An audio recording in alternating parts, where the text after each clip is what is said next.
J'aimerais inviter Edson, Nancy et leurs enfants à venir me rejoindre ici. Ils ont souhaité que leur enfant, Raphaël, soit présenté au Seigneur. Et j'aimerais les inviter à venir jusqu'à moi. Vous vous souvenez de cette histoire? Elle est racontée dans l'évangile de Marc, au chapitre 10. Et il nous est dit que des mères sont venues avec leurs enfants et qu'elles demandaient à Jésus de bénir leurs enfants. Venez. Et les disciples qui étaient pas très bien informés de la manière dont Jésus aimait travailler, voulaient les renvoyer. Et puis Jésus leur dit non, non, non, venez, venez. Et vous pouvez après imaginer Jésus qui prend les enfants sur ses bras, qui joue avec les enfants, et le texte nous dit qu'il les bénit. Aujourd'hui encore, nous aimerions que nos enfants soient présentés à lui un peu de cette façon-là. Et je suis content que vous ayez exprimé le souhait de présenter cet enfant. Seulement, on s'est assis ensemble dans la famille l'autre jour, on a parlé, et on se rend compte d'une chose, c'est que quand une famille veut présenter un enfant, en fait, c'est les parents, c'est la famille qui se présente au Seigneur avant tout. Ça n'a rien à voir avec un baptême, évidemment. Mais ce sont des parents qui disent « Seigneur, au secours, on a besoin de toi ». Parce que vous avez remarqué, il y a 2 parents, mais il y a 3 enfants. Qui c'est qui va s'occuper du dernier? Alors c'est ça en fait les parents qui disent à Dieu, Seigneur, nous avons besoin de ta garde, de ton aide, de ta bénédiction, de ta directive pour conduire notre famille dans les voies du Seigneur. Et puis, c'est aussi une manière de dire que ces enfants, même s'il n'est pas encore baptisé, fait partie aussi de la famille de l'Église. C'est vrai que nous avons l'école, c'est vrai que nous avons l'école du sabbat, mais ces enfants font partie de la grande famille de l'Église. Et dans ce sens-là, nous sommes tous invités à conduire, diriger, encadrer ces enfants jusqu'à ce qu'ils soient des piliers dans l'Église, à l'âge adulte. Et puis, vous savez, on vit des temps dangereux. On a besoin que les anges du Seigneur soient avec nous aujourd'hui. Et pour ceux qui sont parents, ils savent qu'il y a un âge où il y a des enfants, on ne peut pas les lâcher une seconde. Parce que cette seconde où on n'est pas là, c'est sûr que c'est à ce moment-là qu'ils vont faire une bêtise. Tu te souviens de cet âge-là? En tout cas, les parents s'en souviennent. Il y a un âge, les anges, c'est absolument indispensable parce que les parents ne suffisent plus à la tâche quotidienne. Et puis on se rend compte qu'on a besoin de la présence de Dieu dans notre vie, dans notre famille, dans notre foyer, dans notre vie quotidienne. Alors c'est pour ça que cette famille veut se présenter au Seigneur, confier ce petit qui leur a été donné, Raphaël, et que le Seigneur fasse envers lui ce qu'il a fait aussi envers tous les autres. Cette famille voudrait nous offrir un chant. Et j'aimerais les inviter à chanter ce chant pour nous, et puis nous prierons ensemble, après. Il y a plus de 2000 ans, Jésus nous a offert le plus beau cadeau qu'il pouvait nous offrir en mourant sur la croix, en ressuscitant. Mais à notre famille, il nous a aussi offert un merveilleux cadeau, en fait 3 merveilleux cadeaux, nos 3 beaux enfants et le petit dernier Raphaël. Raphaël qui veut dire Dieu guérit. Alors aujourd'hui, nous voulons prier cette prière, demander à Dieu d'être avec lui tous les jours de sa vie. Alors, je prie cette prière en chantant pour Raphaël, pour Léana, pour Miguel. Et je vous invite aussi en tant que parents de faire des mots de ce chant, votre prière pour vos enfants.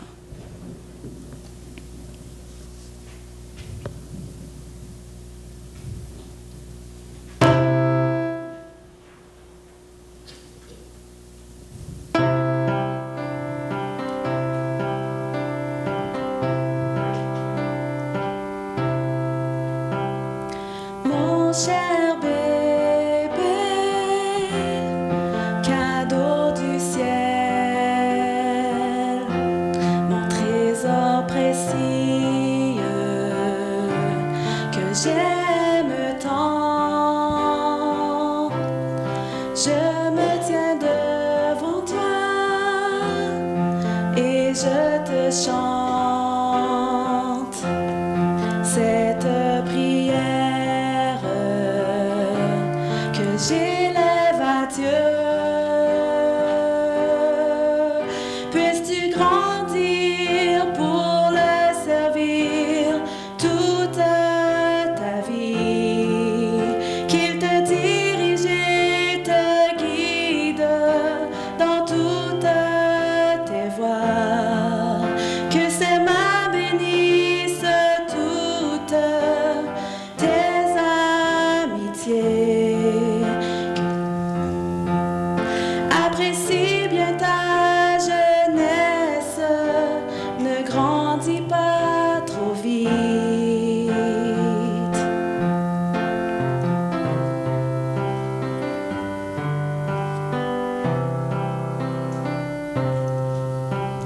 Je m'émerveille devant ton corps si fragile. Dire que notre Dieu te connaît par ton nom. Il sait combien de cheveux sur ta tête. Il sait les pensées cachées dans ton cœur. Puisses-tu grandir pour le servir toute ta vie, qu'il te dirige et te guide dans toutes tes voies, que ses mains bénissent toutes tes amitiés. Apprécie bien ta jeunesse, ne grandis pas trop vite. Que Dieu t'offre la paix au milieu de la tempête. Que Dieu te donne sa force lorsque tu es faible. Puisses-tu répondre à la porte lorsque Jésus frappe. Que la sagesse guide toutes tes paroles. Que la discrétion te protège et te garde pure. Puisses-tu ne pas succomber aux tentations. Que ton cœur reste humble jusqu'à la fin. Puisses-tu défendre la droiture et la vérité. Que le monde ne change jamais qui tu es. Que la lumière de Jésus brille toujours en toi. Que les anges entourent ton corps et tes pensées. Et puisses-tu toujours trouver l'amour et la paix. Que le rejet et la douleur ne t'atteignent jamais. Puisses-tu toujours accomplir le plan de Dieu pour ta vie. Puisses-tu grandir pour le servir toute ta vie, qu'il te dirige et te guide dans toutes tes voies, que ses mains bénissent toutes tes amitiés. Apprécie bien ta jeunesse, ne grandis pas trop vite. Puisses-tu toujours accomplir le plan de Dieu pour ta vie.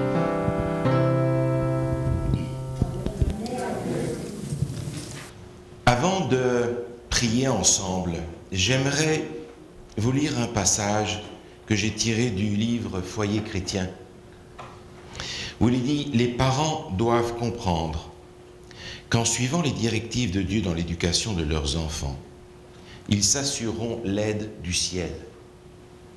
Ils en seront eux-mêmes et largement les bénéficiaires, car en enseignant, ils s'instruiront eux-mêmes. Leurs enfants remporteront des victoires grâce à la connaissance qu'ils auront acquise en marchant dans la voie du Seigneur. Ils seront capables de vaincre leurs tendances naturelles et héréditaires au mal. » Ça, c'est un programme extraordinaire. Un programme qui nous fait comprendre qu'on a besoin impérativement de la grâce du Seigneur pour accomplir cette tâche. Alors j'aimerais vous inviter à vous approcher, on va prier ensemble. Je vous invite à vous lever si vous le voulez bien pour la prière.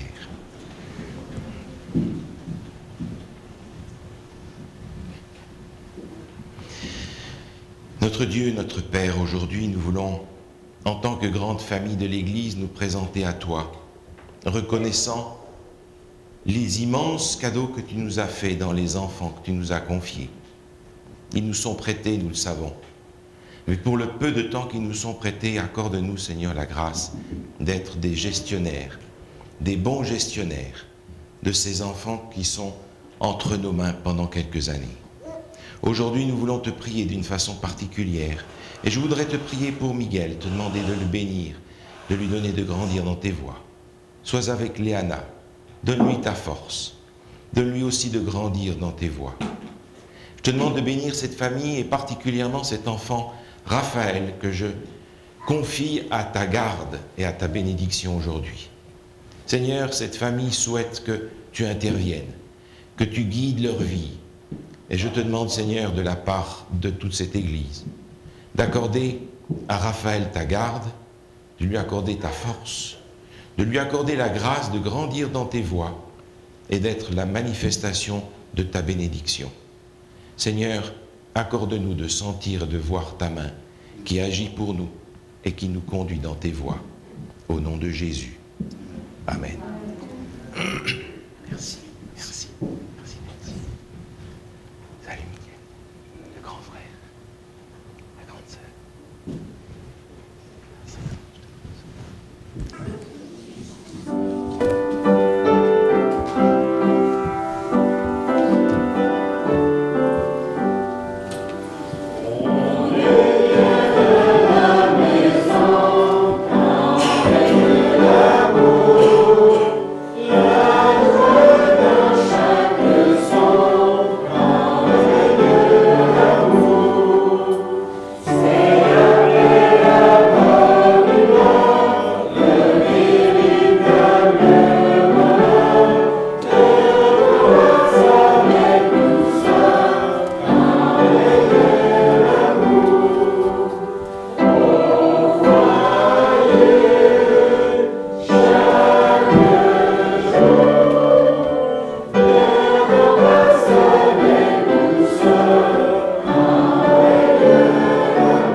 Il s'en est fallu de peu ces jours-ci que les enfants de cette ville aillent chercher les œufs de Pâques dans la neige. Tout juste. Et encore, il n'y a pas de gazon partout. On n'est pas prêt de sortir les tondeuses encore. Cependant, les marchands de cette ville n'ont pas attendu que la neige fonde pour vendre des lapins de Pâques de toutes les tailles, depuis les plus petits jusqu'aux plus grands. Je ne sais pas si vous avez acheté des lapins de Pâques en chocolat. ou en autre chose. Mais il s'en est vendu un grand nombre, et des œufs de toutes les couleurs. Mais vous avez remarqué, Pâques, c'est comme Noël. On a l'impression qu'on passe à côté de ce que Pâques veut dire, comme on passe à côté de ce que Noël veut dire. On est préoccupé avec les œufs, on est préoccupé avec les lapins au chocolat, on est préoccupé à en vendre le plus possible. On est préoccupé à vendre tout un tas de gadgets pour occuper les enfants à Pâques avec des œufs, avec des lapins, avec tout un tas de choses. Mais Pâques, c'est quoi? Pâques, c'est quoi? Alors, est-ce qu'il faut retourner vers les lapins? Est-ce qu'il faut retourner vers les anciennes fêtes païennes de la fécondité pour retrouver le sens de Pâques? Mais c'est vrai, nous avons, à force de lire l'Évangile, nous avons pris l'habitude de ces histoires de Jésus. Et à force de parler de la crucifixion de Jésus et de ce qu'il a fait, finalement, on en a pris l'habitude et on sait la fin de l'histoire quand on la commence. Pareil avec l'histoire de Noël. Mais quand on lit avec un œil un petit peu neuf, si c'est possible, l'histoire de Jésus est pleine de choses incroyables et anormales. Mais on les a lues, alors relisons-les. Luc chapitre 2. Mais regardez ça avec un œil nouveau, si vous le voulez bien. Luc chapitre 2. Au verset 6, il est dit ceci. Luc chapitre 2, verset 6. Pendant qu'ils étaient là, le temps où Marie devait accoucher arriva. Elle enfanta son fils premier-né. Elle l'emmaillota, le coucha dans une crèche, parce qu'il n'y avait pas de place pour eux dans l'hôtellerie. Pas de place.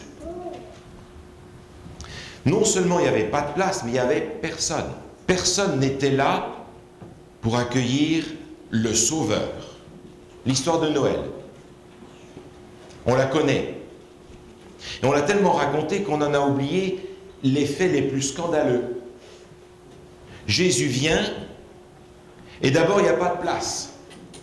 Pas de place pour un Jésus. D'ailleurs aujourd'hui, si vous regardez dans l'emploi du temps de nos contemporains, et parfois même dans le vôtre, je me demande si cet emploi du temps n'est pas aussi plein que l'hôtellerie dont parle l'Évangile. Mais pas de place. Et non seulement pas de place, mais personne. Personne. Ils sont tous occupés à faire la fête, parce qu'ils sont tous réunis pour la grande fête de famille. Mais personne n'est là pour la naissance de Jésus. Alors on va mettre le bœuf, on va mettre l'âne, on va mettre les bergers. Les bergers vont arriver parce que les anges sont allés les chercher. Les rois mages vont venir beaucoup plus tard. Mais quand Jésus naît, personne. Joseph, Marie, point. Quand on y pense, c'est incroyable. Les prophéties, depuis des centaines d'années, avaient annoncé la venue de Jésus. On lisait dans le temple les textes messianiques qui annonçaient la venue du Messie. On était capable de dire dans quelle ville il allait venir et quand. Jésus vient. Personne. Personne quand Jésus naît. Personne. Avancez maintenant de 33 ans et demi. La croix est installée sur Golgotha. Et là, il y a tout le monde. Tout le monde est là. Regardez dans l'Évangile selon Luc au chapitre 23. Un passage très significatif. Évangile selon Luc, chapitre 23, verset 26, 27. Comme ils l'emmenaient, ils prirent un certain Simon de Cyrène qui revenait des champs et le chargèrent de la croix pour qu'il la porte derrière Jésus. Il était suivi d'une grande multitude de gens du peuple, des femmes qui se frappaient la poitrine et se lamentaient sur lui. Au moment où Jésus naît, il n'y a personne. Au moment où Jésus meurt, tout le monde est là. Ça pleure, ça rit, ça se moque. Tout le monde est là.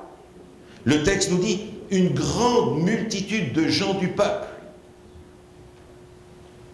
C'est quand même bizarre cette vie de Jésus. Quand il vient, il n'y a personne. Quand on le met à mort, tout le monde est là. Tout le monde est au balcon pour regarder ce qui se passe. Et il y avait effectivement tout le monde. Il y avait tous ceux du peuple, mais il y avait bien entendu tous les chefs qui les avaient rassemblés. Ceux qui se moquent de lui. Ah, celui-là là, qui veut détruire le temple et le reconstruire en 3 jours. Celui qui a guéri, celui qui a ressuscité. Ben vas-y maintenant, débrouille-toi. Fais quelque chose pour toi-même. Et puis il y a sans doute dans la foule aussi des lépreux. Des lépreux à qui il a dit « Je le veux, sois pur ». Dans la foule, il y a aussi des gens paralysés à qui il a dit « Prends ton lit et marche ». Il y a aussi des aveugles pour qui le visage de Jésus a été la première chose qu'ils n'ont jamais vue de leur vie. Il y a aussi peut-être des démoniaques que Jésus a pris par la main, qu'il a relevés de leur transe diabolique. Il y a Lazare, avec les autres disciples, mais à distance. Lazare, qui a entendu ces paroles, Lazare sort. Il est là aussi. Et puis tous les autres, bien sûr. Certains qui sont là espèrent que c'est la dernière fois qu'ils voient Jésus. Et certains sont là, craintifs que ce soit la dernière fois qu'ils voient Jésus. Certains se réjouissent de se débarrasser de lui parce que finalement c'est un individu qui depuis 33 ans gêne tout le monde. Mais maintenant qu'il est là en train de souffrir et qu'il ne dit rien, qu'il ne fait rien, que pensent ces gens qu'il a guéris? Est-ce qu'il ne peut pas vraiment faire quelque chose pour lui? Il l'a fait pour moi. Est-ce qu'il ne peut pas le faire pour lui? Pensez à Lazare, mettez-vous dans ses sandales un instant. Lazare est là. Ne pensez pas que Lazare est en train de se dire « Il m'a délivré de la mort ». Mais s'il ne fait rien, il y va aussi. Est-ce qu'il ne peut pas, lui, faire quelque chose pour lui-même? Et la réponse, c'est justement non. Parce qu'il est venu le faire pour lui, pour vous, pour moi, pour eux, mais pas pour lui. Et la réponse est justement non. Et elle est extraordinairement bizarre. Les disciples d'Emmaüs sont là. Ce couple que l'on va retrouver quelques chapitres plus loin dans notre histoire. Mais pour eux, ils sont effondrés parce que tout leur espoir était sur ce que Jésus allait faire, selon leur idée à eux. Et là, ils voient que Jésus continue à aller tout droit à la mort, la croix, c'est simple. Voilà ce qui va arriver. Ils le voient venir. Il ne peut pas faire quelque chose. Pour eux, le monde s'effondre. Il y a tous ceux qui l'ont entendu prêcher.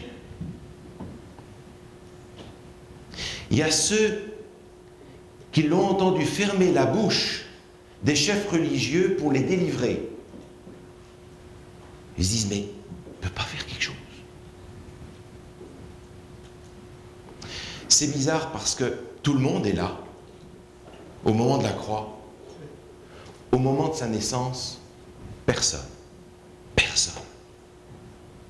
Mais l'histoire continue. Personne à la naissance, tout le monde est là pour le moment de la croix, avec des intentions, des émotions différentes, mais tout le monde est là. 3 jours plus tard, il y a de nouveau personne. Quand Jésus ressuscite, personne. Personne. Ah si, il y a quelques soldats qui sont morts de peur et qui vont courir en ville pour raconter ce qui leur est arrivé. Mais quand Jésus ressuscite, de nouveau personne.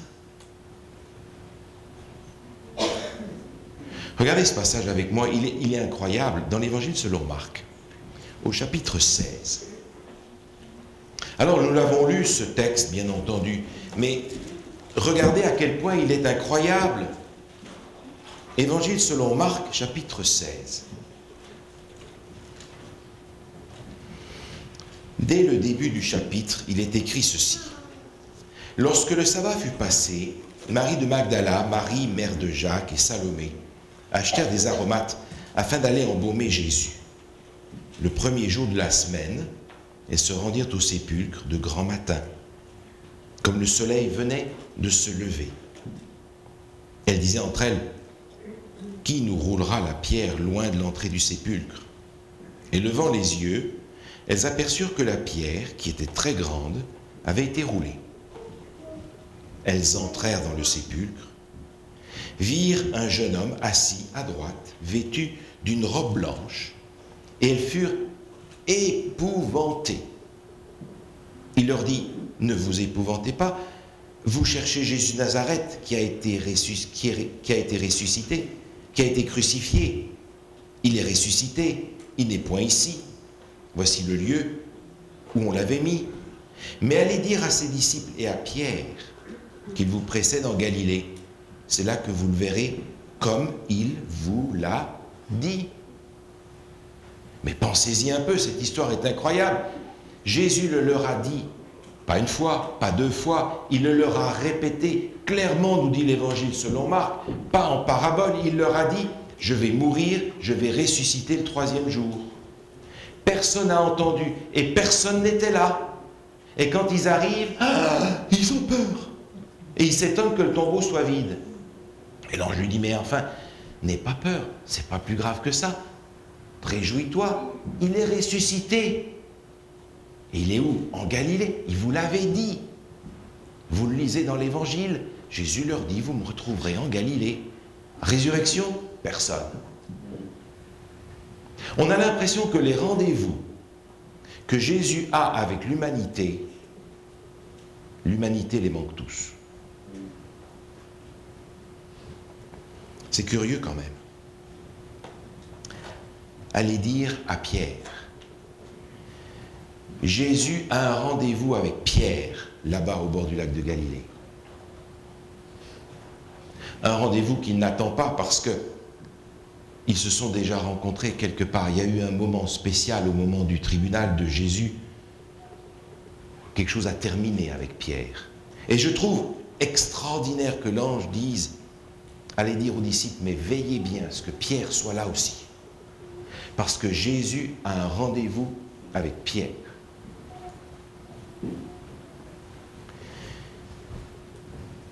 Si c'est vraiment la dernière fois qu'on a vu Jésus en route vers Golgotha,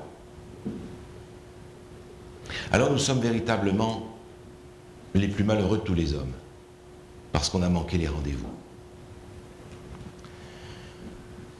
Un Dieu mort sur un bout de bois, ça ne fait pas un sauveur.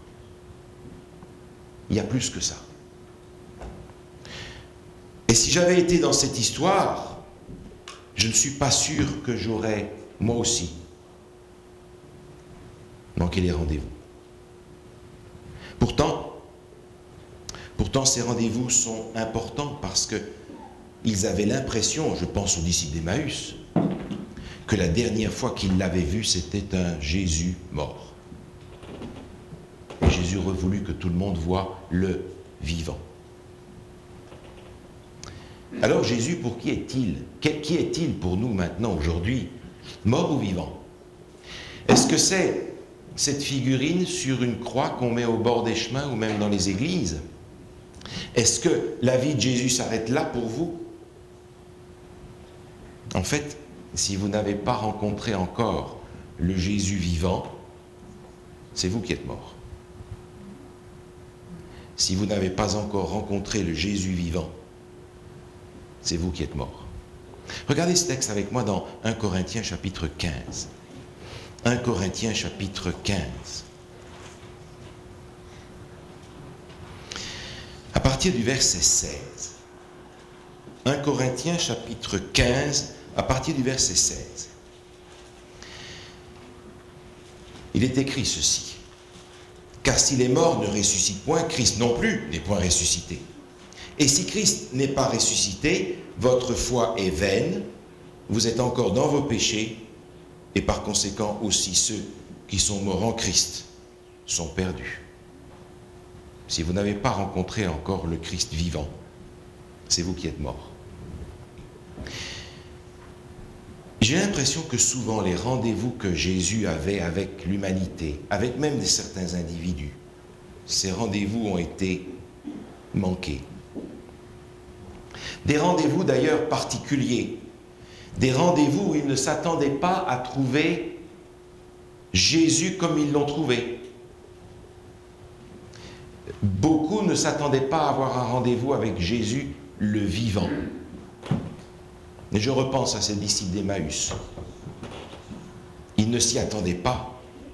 Et pourtant, ce rendez-vous a changé leur vie beaucoup plus que tout ce qu'ils ont vécu avec Jésus avant. Quand vous y pensez, ce sont ces rendez-vous avec le Jésus vivant après qui ont changé la vie de ceux qui étaient dans ces rendez-vous. Leur vie avec Jésus avant n'a pas eu autant d'impact que ce moment particulier avec le vivant, avec ce Jésus ressuscité. Les disciples d'Emmaüs disaient, notre cœur ne brûlait-il pas au-dedans de nous lorsqu'il nous présentait les Écritures? Pensez-vous qu'ils avaient déjà dit ça précédemment? Thomas, on lui dit que Jésus est ressuscité. Moi, je le croirai quand je le verrai. Mais quand il l'a vu, le vivant, il a dit, mon Seigneur, mon Dieu. Thomas a été plus transformé par ce rendez-vous-là qu'avec les 3 années qu'il a passées avec Jésus avant. Et Pierre. Pierre, à qui Jésus s'adresse et il dit, Pierre, m'aimes-tu? Et vous connaissez cette histoire dans l'évangile de Jean, au chapitre 21, où vraiment Jésus va amener Pierre dans les recoins de son fort intérieur. M'aimes-tu? Et finalement, Pierre va lui dire, Seigneur, et ça c'est ma traduction, vous le comprenez, je voudrais t'aimer, mais je reconnais que je ne t'aime pas comme je voudrais. Et je reconnais que je ne t'aime pas autant que toi tu m'aimes. Pierre l'avait vu. Et on retrouve un Pierre beaucoup moins pressé de parler qu'il l'était auparavant quand il était avec Jésus. Il était prêt à lui dire, écoute Jésus, arrête de déprimer. Non, non, on est là, tu ne vas pas mourir, n'aie pas peur. Et puis, il y a le rendez-vous avec Jean. Le rendez-vous avec Jean, le disciple bien-aimé. Un rendez-vous particulier, dont il va parler, mais un peu plus tard, dans le livre de l'Apocalypse, au chapitre 1er. Jean a un rendez-vous avec Jésus. Dans l'Apocalypse, au chapitre 1er, au verset 12, par exemple, et nous ne lirons pas tout le passage, vous le connaissez, mais j'aimerais relire le début de ce rendez-vous entre Jésus et Jean. Apocalypse chapitre 1er, verset 12. Je me retournai pour savoir quelle était la voix qui me parlait. Et après m'être retourné, je vis 7 chandeliers d'or, et au milieu des 7 chandeliers, quelqu'un qui ressemblait à un fils d'homme, vêtu d'une longue robe, ayant une ceinture d'or sur la poitrine. Un petit peu plus loin, au verset 17. Quand je le vis, je tombai à ses pieds comme mort. Il posa sur moi sa main droite en disant, ne crains point, je suis le premier et le dernier et le vivant. J'étais mort et voici, je suis vivant au siècle des siècles. Je tiens les clés de la mort et du séjour des morts. Rendez-vous de Jésus avec Jean dans l'Apocalypse. Et il lui dit, j'étais mort, mais maintenant je suis le vivant pour toujours. Un rendez-vous extraordinaire dont Jean nous laisse un rapport en 22 chapitres. Un rendez-vous essentiel parce que c'est un rendez-vous qui nous invite à nous aussi le rencontrer dans le rendez-vous qui nous a fixé pour la fin des temps. Jean, un peu plus loin dans le même livre, au chapitre 14, va écrire quelque chose d'extraordinaire. On l'a lu, mais on ne le voit plus. Apocalypse de Jean, chapitre 14, verset 1er. Je regardais, voici, l'agneau se tenait sur la montagne de Sion et avec lui 144 000 personnes. Jean voit Jésus, l'agneau de Dieu. Et il n'est pas tout seul. Il y en a plein avec lui. Un nombre symbolique de tous ceux qui sont là pour le recevoir, les sauver. Pas tout seul, parce que un certain nombre de ces gens-là, eux n'ont pas manqué le rendez-vous avec Jésus. Ils n'ont pas manqué ce rendez-vous-là. Alors, je me demande, est-ce que nous avons rencontré le Jésus vivant? C'est-à-dire celui qui, par cette rencontre, va peut-être changer notre vie beaucoup plus que d'années et d'années que nous avons passées dans la vie religieuse, où Jésus était présent, mais peut-être qu'il n'était pas encore ressuscité, pour nous. Le Jésus vivant, est-ce que vous l'avez rencontré ou est-ce que vous avez manqué ce rendez-vous là aussi?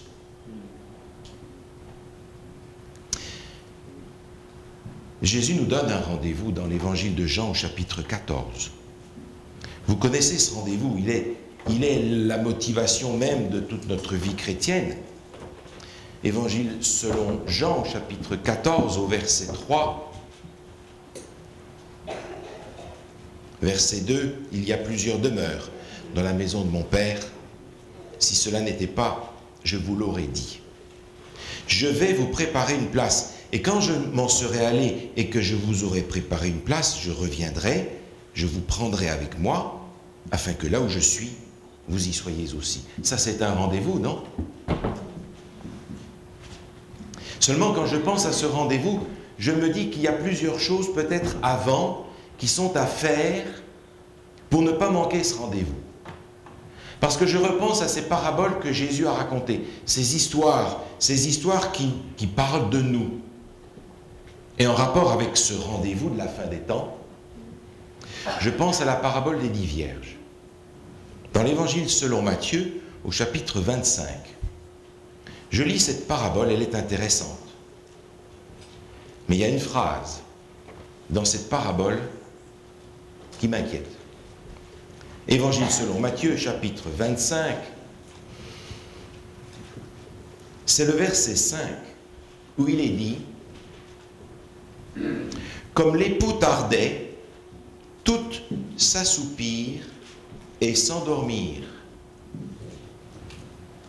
Au milieu de la nuit, on cria: voici l'époux, allez à sa rencontre.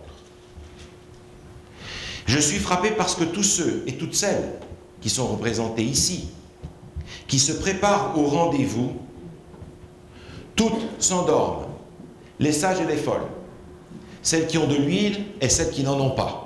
Toutes s'endorment. Mais ça m'inquiète parce que je me dis, mais moi aussi je suis dans l'équipe de ceux qui se sont endormis. Que j'ai de l'huile dans ma lampe ou pas. Et dans ce sens-là, je me pose la question de savoir, est-ce que je serai prêt aussi pour ce rendez-vous-là? Il est dans le nom de mon Église, c'est un nom que je porte, adventiste qui attend le retour de Jésus, mais je sais qu'il en est un certain nombre qui porteront ce nom-là et qui ne seront pas prêts pour le rendez-vous que ce nom annonce. Alors je serai dans cette équipe-là, moi aussi. Le rendez-vous avec Jésus, vous me direz, pour Thomas, pour Pierre, pour ceux qui étaient là, a été transformateur, mais Jésus, il n'est plus là. Mais Jésus, avant de partir, leur a dit quelque chose. Je retourne dans l'évangile selon Jean, au chapitre 14. Évangile selon Jean, au chapitre 14. verset 18, il est écrit ceci, et c'est Jésus qui parle. « Je ne vous laisserai pas orphelin, je viendrai à vous. Encore un peu de temps, et le monde ne me verra plus. Mais vous, vous me verrez, car je vis, et vous vivrez aussi. Le monde là autour ne me verra plus, parce que moi je vais remonter au ciel. Mais même quand je suis au ciel, vous, vous me verrez parce que je ne vais pas vous laisser orphelin. Jésus dit, je viendrai à vous. Alors nous, on a donc par conséquent encore un rendez-vous avec Jésus, maintenant, aujourd'hui. Mais comment alors? Le chapitre est clair. Un petit peu plus loin, dans le même chapitre, chapitre 14, verset 23, il est écrit ceci. « Si quelqu'un m'aime, il gardera ma parole, et mon Père l'aimera. Nous viendrons à lui, et nous ferons notre demeure chez lui. » J'apprends tout d'un coup que je peux être la demeure de Dieu le Père et du Fils quand je suis la demeure du Saint-Esprit. C'est ce dont parle ce chapitre. Alors le rendez-vous auquel Jésus m'appelle, c'est un rendez-vous avec l'Esprit Saint. C'est comme ça aujourd'hui que je peux avoir ce rendez-vous transformateur, ce rendez-vous choc par lequel je serai plus transformé que pour des années et des années de religiosité. La rencontre avec le vivant, par l'action du Saint-Esprit. Alors j'aimerais vous lire un paragraphe écrit par Ellen White en 1877, où elle dit ceci. « Seulement ceux qui vivent à la mesure de la lumière reçue recevront une plus grande lumière.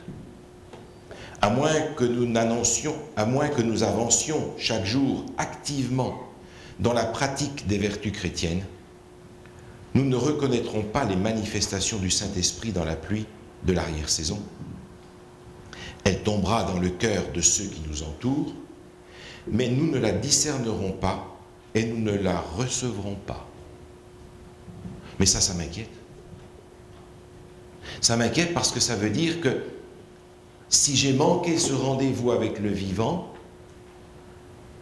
je vais manquer le rendez-vous final.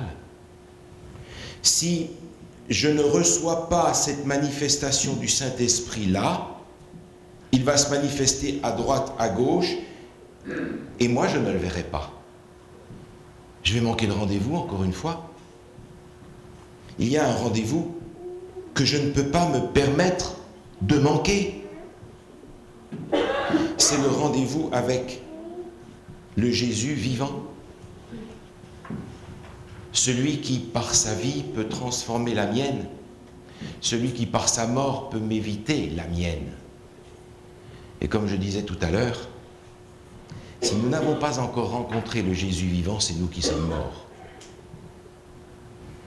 Alors, je crois que Jésus nous propose encore aujourd'hui un rendez-vous avec lui. Un rendez-vous à ne pas manquer. Le rendez-vous que nous avons chaque matin avec lui en étudiant sa parole, j'espère que nous ne manquons pas. Le rendez-vous que nous avons avec lui dans nos expériences quand nous lui demandons d'intervenir, de guider, de retenir, d'ouvrir, de fermer les portes, j'espère que nous ne le manquerons pas. Mais il y a encore un rendez-vous que nous avons besoin de faire, le rendez-vous avec le vivant, où nous ouvrons notre vie, notre cœur, notre vie entière à l'influence de son Saint-Esprit, pour que cette rencontre ne soit pas la rencontre avec une puissance, mais la rencontre avec une personne vivante qui me prépare à le rencontrer. J'aimerais vous suggérer, à la lumière de ce que je lis là, que nous avons besoin de réviser un tout petit peu notre vision de réveil et réforme. Nous avons conscience qu'il est nécessaire d'avoir un réveil dans l'Église. Et nous y travaillons. Et nous avons souvent dit, le réveil dans son authenticité, va produire la réforme. Et c'est juste. Mais j'aimerais vous suggérer ce matin une chose, c'est que dans une certaine mesure, le réveil doit être précédé de certaines réformes pour qu'il puisse avoir lieu. Vous avez remarqué ce texte? À moins que nous n'avancions chaque jour activement dans la pratique des vertus chrétiennes, nous ne reconnaîtrons pas les manifestations du Saint-Esprit. Alors le réveil va être possible dans toute sa force et toute sa puissance quand nous aurons fait peut-être un certain nombre de réformes dans notre existence qui permettront à ce réveil de s'installer. Et là, le Seigneur nous donnera la force de faire les réformes dans notre caractère que nous n'avons pas la force d'accomplir.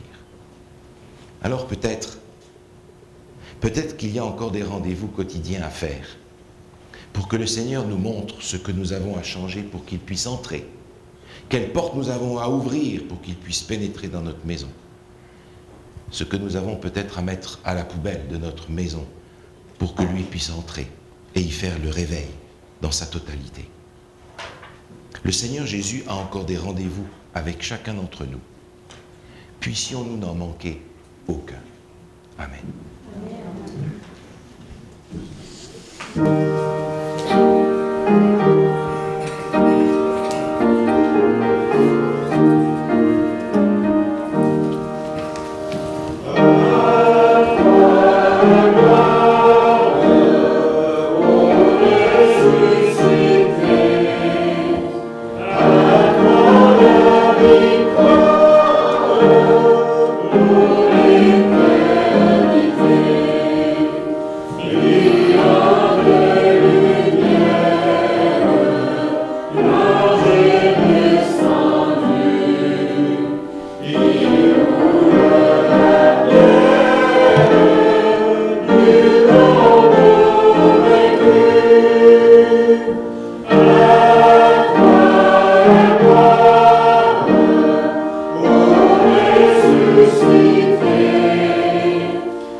Céleste, oui Seigneur, on veut être présent à tous les rendez-vous que tu nous donnes à chaque matin, à chaque jour de notre vie et particulièrement à celui de la fin de notre vie où tu veux nous accueillir Seigneur. Tu veux que l'on soit là, debout pour t'accueillir lors de ton retour. Bénis ces gens, bénis toute cette assemblée Raccompagne-les cette semaine, fortifie-les, bénis-les et protège-les au nom de ton Fils Jésus. Amen.